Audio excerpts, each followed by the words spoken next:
All right, millions of dollars in bonuses after a bailout from all of you, the taxpayers, and I don't need to tell you, it really rubs it in here. That is obvious. So joining me tonight, conservative talk radio host Neil Bortz. Thank you, Neil, for joining us. Author and journalist and columnist David Sirota. Thank you, sir. Rick Newman, as well as the chief business correspondent, U.S. News and World Report. And Roy Sekoff, editor of the Huffington Post. Again, thanks to all of you for joining us. Neil, are you buying it?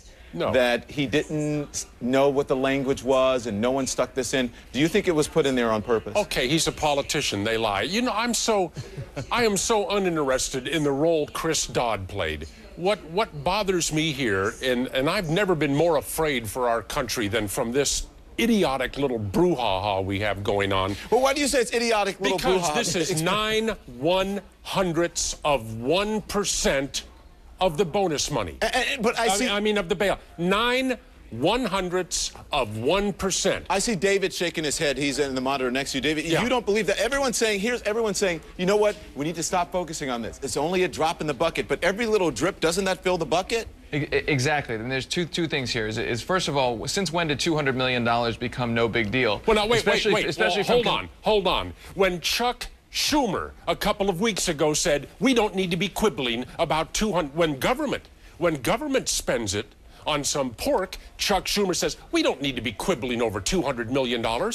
But then when somebody earns that money legally by a legally earns it? They earn the money? Listen, I know. They earn the money? I know. That sector of AIG drove this economy into the ground. All right, David and Neil. Did not earn that money. They David did not earn that money. Hold on. I want Rick. So do you still agree that there's really very minimal responsibility here? The question is, when did they know it?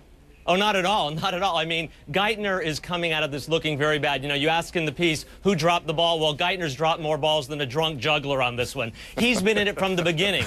As they said in the piece, he was there back when he was part of the New York Fed at the original bailout. And then we saw there was a story that there was a battle within the Obama administration about the people like Geithner who didn't want any limits on executive compensation or bonuses. And he won that fight against people like David Axelrod. And we're seeing now what happened. So for him to act like he didn't know and like he didn't have any, like he's shocked is very disingenuous. Rick wants to get in on this. Go ahead, Rick. Yeah, it is disingenuous. But I think back to last September when what they thought they were looking at back then was certainly the collapse of this huge financial firm, possibly this sort of industrial strength run on all the banks, and they thought the whole global economy was at stake. And it's plausible that it never even occurred to anybody that these companies that were basically insolvent and would otherwise be bankrupt would be paying bonus money to executives, and not just to any executives, but to the very people who caused the problem. David, why are you shaking your head? Well, first of all, we know that there's been a Fed branch that has said that the crisis was overstated at the time that they passed all of these bailouts. The second thing that's important to know is that Timothy Geithner's chief of staff at the Treasury Department is a Goldman Sachs lobbyist who was given a waiver to go into the administration, who had been previously lobbying for Goldman Sachs against executive compensation limits. And now we find out that that same Treasury Department staff was the one that made Senator Dodd watered down that executive compensation situation to create this crisis. So I think what we're seeing here is an Obama administration where the president's saying one thing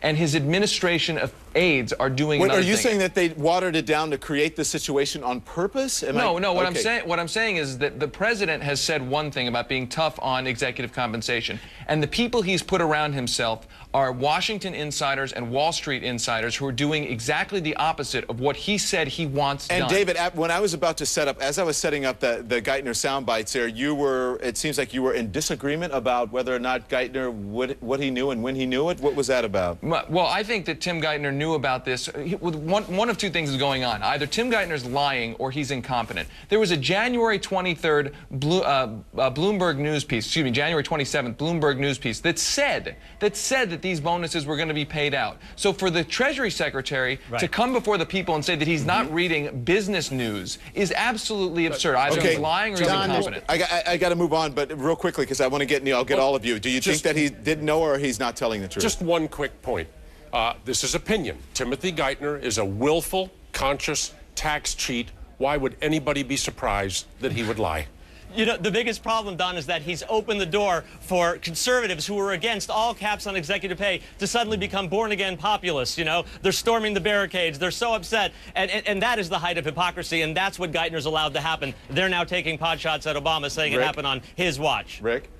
I think both the Bush administration and the Clinton administration have been coddling Wall Street at the same time they've been trying to act tough. There's this whole thing like we can't let the Wall Street talent slip away because they're the guys who know how to fix the problem. Let the Wall Street talent slip away. I have a feeling they'll find some other talent. And David, willing to do the we job. know your opinion. David said either he's lying or extremely incompetent. We're going to talk more about this. Thanks to all of you, Neil, David, Roy, and Rick. Stick around. Up next. Okay, so Neil, David, Roy, and Rick. Those are the comments that you hear from AIG about what exactly happened. So I'm going to start with David first about that. They're saying these are ones that, are from December and they're older ones.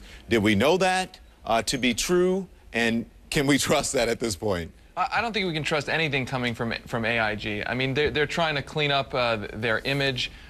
Look, this is an issue of what is the government prepared to do to stop this moving forward. Frankly, if there is one point that Neil and the right has made, and again, I think Neil and the right complaining about executive bonuses is about as credible as Bill Clinton saying that he didn't have sex with that woman, Monica Lewinsky. But one thing I think that there's been credibility on here is that these are unacceptable bonuses, and that the entire bailout culture, the whole bailout culture, has created this. But let's talk about the whole culture, the whole Wall Street culture, because we're saying who's going to be the next AIG? Who's the next AIG? Because a lot of these companies, many of these companies are paying out bonuses.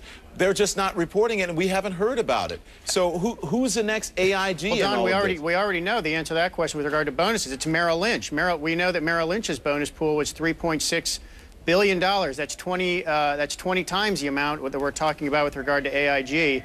And Cuomo, the New York Attorney General, has the list of the Citigroup, Wells Fargo, JP Morgan, absolutely, others. And Rick, that's the problem with the tax bill that the House just passed. It only starts in January, and don't forget, Merrill Lynch rushed through $2.5 billion in December. So if we let that go down the way that's going to go down, then John Thane will be rewarded for the trickery of giving the bonuses before January. Okay, hang on, because the broader point is that going forward, we can't keep dumping money on corporations like AIG and like other banks. We need actual structural reform. If we're going to nationalize the banks, which I support, let's nationalize them. Let's stop throwing taxpayer money at them. I'm sitting here just reading Neil's face because I can see him in the monitor the whole. He's like, Are you listening? Are you listening to this language? I'm listening to it. Listen to this language.